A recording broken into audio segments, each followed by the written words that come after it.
China বর্তমানে উচ্চশিক্ষার জন্য বিশ্বের অন্যতম জনপ্রিয় গন্তব্য। এখানে পড়াশোনা করতে আসার জন্য আপনাকে ধাপে ধাপে কিছু প্রস্তুতি নিতে হবে। আপনাদের সুবিধার্থে আমি কয়েকটি প্রয়োজনীয় ধাপ সম্পর্কে আজকের ভিডিওয়ে আলোচনা করার চেষ্টা করব। হ্যালো এভরিওয়ান, আসসালামু আলাইকুম। আজকের ভিডিওটি খুবই গুরুত্বপূর্ণ যারা চায়নাতে পড়াশোনা করতে আসতে চাচ্ছেন। তো সেক্ষেত্রে প্রথম থেকে শেষ পর্যন্ত দেখার অনুরোধ রইল ভিডিওটি। আজকে বাইরে বেশ ঠান্ডা, তারপরেও বের হওয়া লাগলো কারণ আমার একটা কাজ আছে, কুরিয়ারে যাব এবং আরও একটি কাজ সারব। তো সেই ক্ষেত্রে ভাবলাম যে এই সুযোগে আপনাদের সাথে এই ইনফরমেশনগুলো শেয়ার করি, কারণ অনেকেই জানতে চায় আমার কাছে যে কিভাবে আপনার চায়নাতে স্কলারশিপ নিয়ে পড়াশোনা করা যায়, ফুল ফ্রি কিভাবে পড়াশোনা করা যায়, কিভাবে ইউনিভার্সিটি সিলেক্ট করা যায়, এভরিথিং আজকে আমি এই ভিডিওতে ডিসকাস করার চেষ্টা করব। প্রথমেই যে জিনিসটা আমাদেরকে জানতে হয় সেটা আবেদনের প্রাথমিক ধাপ ও সময়সীমা, যে কখন চায়নাতে অ্যাপ্লিকেশনের সময় কিংবা বছরে কতবার চায়নার ইনটেক আছে। তো সেক্ষেত্রে আমি বলতে পারি চায়নাতে সাধারণত বছরে 2টি ইনটেক থাকে, সেপ্টেম্বর ইনটেক এবং মার্চ ইনটেক। সেপ্টেম্বর ইনটেকটা সাধারণত অনেক বড় ইনটেক, এটাকে মেজর ইনটেক বলা হয়, এটাই মূলত মূল ইনটেক। আর মার্চ ইনটেক এটা একটু ছোট। সেপ্টেম্বর ইনটেকের আবেদন প্রক্রিয়া সাধারণত জানুয়ারি থেকে জুন পর্যন্ত চলে, আর মার্চ ইনটেক এটি তো ছোটো ইনটেক, সেক্ষেত্রে আবেদন প্রক্রিয়া অক্টোবর থেকে জানুয়ারির মধ্যে শেষ হয়ে যায়। এবার আসি কী কী ডকুমেন্টস লাগবে আবেদন করতে। আবেদনের জন্য আপনার যে সমস্ত কাগজপত্র স্ক্যান কপি হিসাবে লাগবে সেগুলো আমি বিস্তারিত বলার চেষ্টা করব এই ভিডিওতে। প্রথম হলো পাসপোর্ট, এটা ন্যূনতম 6 মাস মেয়াদ থাকতে হবে অবশ্যই। দ্বিতীয়ত একাডেমিক সার্টিফিকেট ও মার্কশিট অবশ্যই লাগবে, কারণ এটা না হলে তো আপনি আবেদন করতেই পারবেন না। অর্থাৎ আপনার পূর্ববর্তী সকল পরীক্ষা সার্টিফিকেট এবং মার্কশিট বোর্ড বা বিশ্ববিদ্যালয় থেকে অবশ্যই সত্যায়িত হতে হবে। তারপর যে জিনিসটা খুবই গুরুত্বপূর্ণ সেটা হলো রিকমেন্ডেশন লেটার, অর্থাৎ আপনার আগের বিশ্ববিদ্যালয়ের 2 জন প্রফেসরের থেকে এটা নিতে হবে।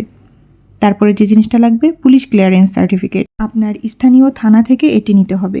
তারপরে লাগবে আপনার ফিজিক্যাল এক্সামিনেশন ফর্ম। চায়না নির্ধারিত একটি মেডিকেল ফর্ম আছে যা ডাক্তার দিয়ে পূরণ ও সিল সই করে নিতে হয়। তারপরে যেটা আসে ব্যাংক সলভেন্সি সার্টিফিকেট, এটা খুবই গুরুত্বপূর্ণ কারণ আবেদনকারী বা অভিভাবকের ব্যাংক ব্যালেন্সের প্রমাণপত্র লাগে আবেদনের সময়। তারপরে যে জিনিসটা প্রয়োজন হয় সেটা হলো স্টাডি প্ল্যান বা পার্সোনাল স্টেটমেন্ট। কেন চায়নাতে পড়তে চান এবং আপনার ভবিষ্যৎ পরিকল্পনা কী তা নিয়ে 800 শব্দের মধ্যে একটি স্টাডি প্ল্যান আপনাকে রেডি করতে হবে। সর্বশেষ যে পয়েন্টের কথা আমি বলবো সেটা হলো ল্যাঙ্গুয়েজ প্রফিসিয়েন্সি সার্টিফিকেট। এটা আসলে ইংরেজি মাধ্যমে পড়াশোনা করতে চাইলে IELTS এর সার্টিফিকেট লাগবে।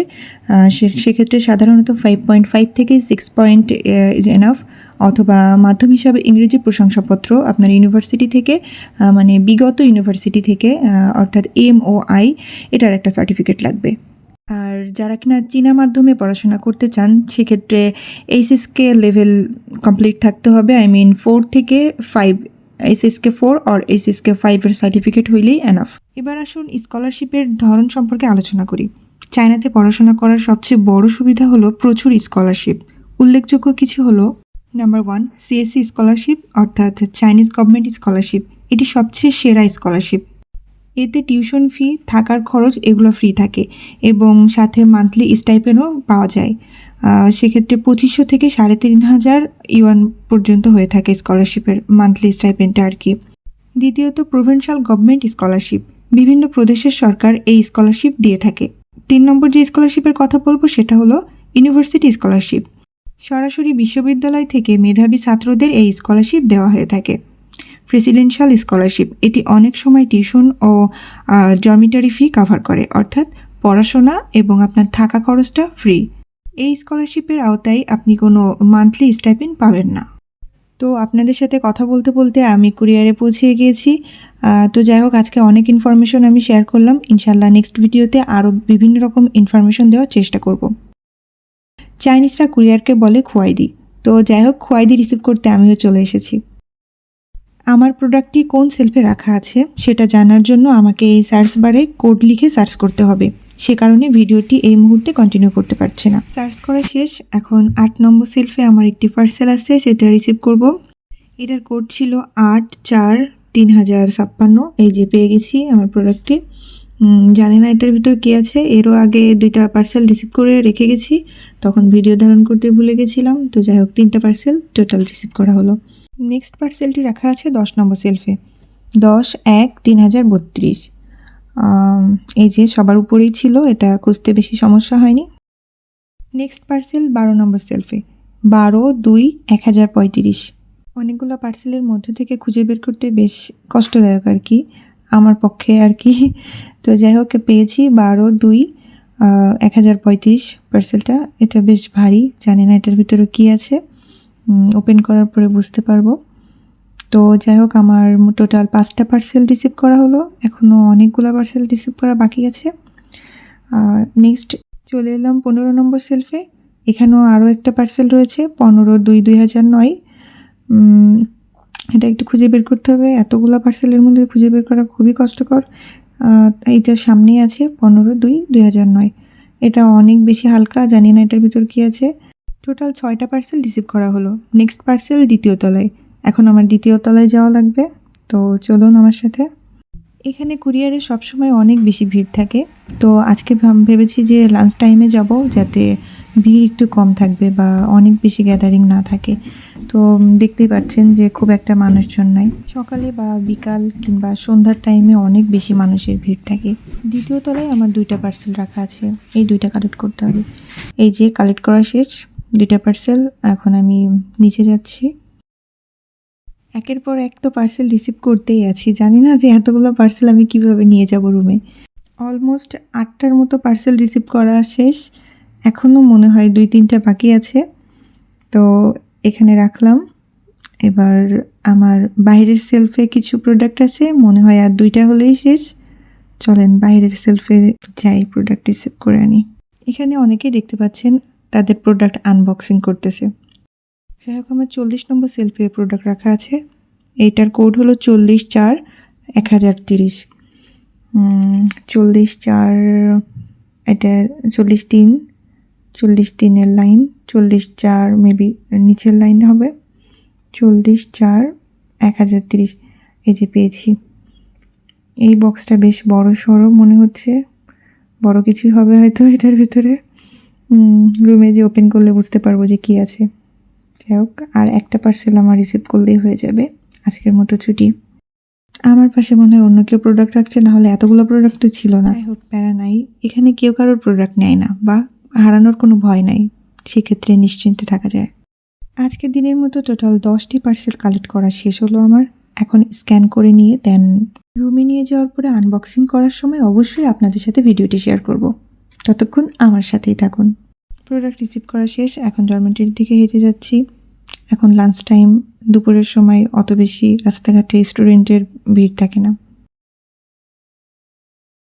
ফাইনালি আমি রুমে চলে এসেছি, এখন প্রোডাক্টগুলো আনবক্সিং করার পালা। 1, 2, 3, 4, 5, 6, 7, 8, 9, 10। চলুন এই 10টি পার্সেল একে একে আনবক্সিং করি। তো প্রথমে ছোটোটা দিয়ে শুরু করা যাক, কী আছে এটার ভিতরে দেখি। খুবই হালকা এই পার্সেলটা। ও আচ্ছা, এটা নেইল। আমি নেইল অর্ডার দিয়েছিলাম, আমি অবশ্য নেইল ইউজ করি না ওইভাবে, কিন্তু শখের বেশি অর্ডার দিয়েছিলাম আর কি।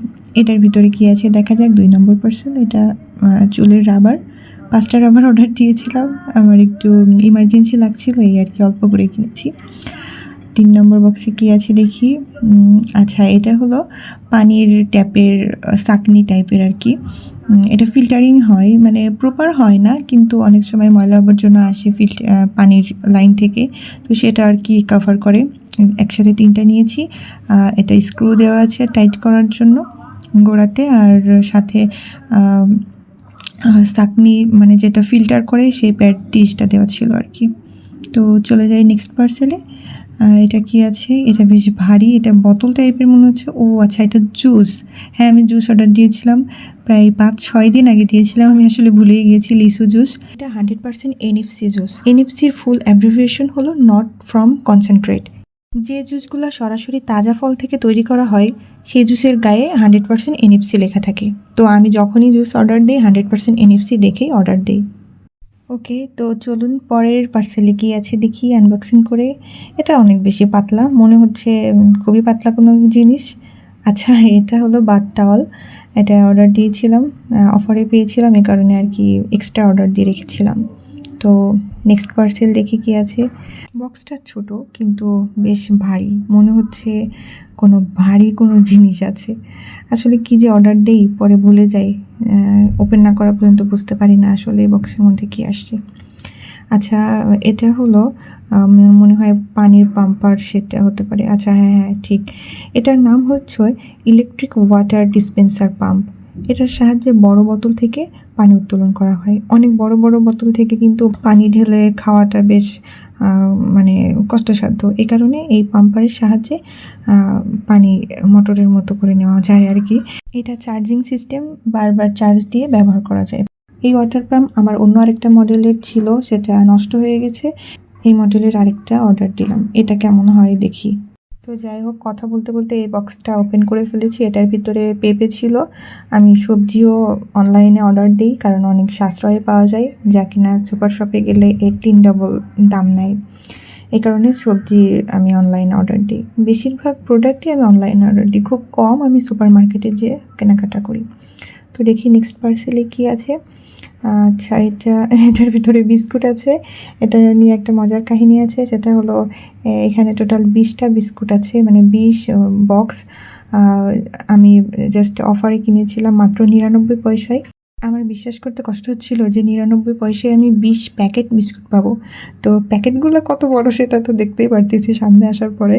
যাই হোক, তারপরেও কিন্তু ঠকা হয় নাই, ঠিক আছে, লাভই হয়েছে। 20 প্যাকেটে একটা একটা করে বিস্কুট আছে আর কি। যাই হোক, তো এই বক্সের ভিতরে কি আছে দেখা যাক। এই বক্সটা বেশ হালকা, হাতে নিয়ে মনে হচ্ছে যে কোনো একটা দুইটা জিনিস আছে। ও আচ্ছা, এটা আমার পছন্দের চকলেট। আপনারা যারা আমার ভিডিও দেখেন তারা দেখবেন প্রত্যেকটা ভিডিওতেই এই চকলেট আমার অর্ডারে থাকেই। তো নেক্সট পার্সেলে দেখি কি আছে। না, নেক্সট বক্সে এটার ভিতরে আছে আচ্ছা, এটার ভিতরে ওটস। আমি রেগুলার সকালে ওটস খাই, সেই কারণে ওটসটা শেষ হয়ে গিয়েছিল, অর্ডার দিয়ে নিয়েছি। এই ওটসে, এটা রেডি ওটসের ভিতরে সব কিছু রেডি করা থাকে, জাস্ট গরম পানি দিয়ে দিলে এটা রেডি হয়ে যায় খাওয়ার জন্য। এই যে ছোট ছোট ব্যাগ যেটা দেখাচ্ছি, এটা এর ভিতরে টোটাল 16 পিস থাকে আর কি। আমার রুমে একটা ছোট ব্যাগ ছিল, এটা আমি দেখিয়ে দিলাম। এটা লাস্ট বক্স, এটার ভিতরে কি আছে এখন দেখার পালা। এটা তো মনে হচ্ছে বড়সড় ভারী বেশ। এখন দেখি কি আছে এটার ভিতরে। চায়নার প্যাকেজিংগুলো দেখছেন কি সুন্দর। ওরা একটা জিনিস যেমনই হোক না কেন, এটা এত সুন্দর করে প্যাকেজিং করে দেয়, এটা অসাধারণ। এটা লাউ ছিল, দেখছেন কত ছোট লাউ। আমাদের বাংলাদেশে কিন্তু অনেক বড় মানে বাত্তি লাউ পাওয়া যায়, কিন্তু এখানে ওরা বেশ জালি অবস্থাতেই এটা সেল করে। এটা খেতেও খুবই ভালো, কোনো পাকা লাউ না আর কি যে অনেক বেশি থাকবে। তো আজকের ভিডিও এখানেই শেষ করছি, অনেকগুলো পার্সেল দেখালাম। নেক্সট ভিডিওতে আমার আরও কিছু ইনফরমেশন থাকবে, সেটা হলো যারা চায়নায় আসতে চাচ্ছেন তারা অনেকে আমার কাছে জিজ্ঞাসা করেন যে ওইখানে লিভিং কস্ট কীরকম, বা যারা মান্থলি স্টাইপেন্ড পায় না তারা বাসা থেকে কত টাকা নিলে তাদের পুরো মাসটা চলে যাবে। তো সব তথ্য আমি একটা ভিডিওর মাধ্যমে দেওয়ার চেষ্টা করব। তো আজকের ভিডিও এখানে শেষ করছি। আল্লাহ হাফেজ।